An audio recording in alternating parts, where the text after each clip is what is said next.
আর বিশ্বনবী নিজের উট থেকে দুধ দহন করে ওনার বাড়ির এক কর্মচারীকে বলেছেন দুধ দহন করে সুমামার জন্য নিয়ে যেও।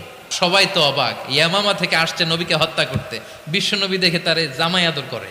টানা 3 দিন যখন ইসলামের দ্য বিউটিজ অফ ইসলাম, ইসলামের সুমহান বাণী সৌন্দর্য উপস্থাপন শেষ, তাকে আপ্যায়ন শেষ, বিশ্বনবী বললেন সাহাবাদেরকে যাও এবার সুমামার হাতের পায়ের রশি দুটো খুলে দাও। সাহাবারা বিশ্বনবীর কথা মতো তার হাতে পায়ের রশিগুলো খুলে দিল। সুমামা মুহূর্তের মধ্যে মসজিদে নববী থেকে বের হয়ে ইয়ামামায় ফিরে না যে মসজিদে নববীর পাশে একটা খেজুর বাগান ছিল সেখানে চলে গেলেন।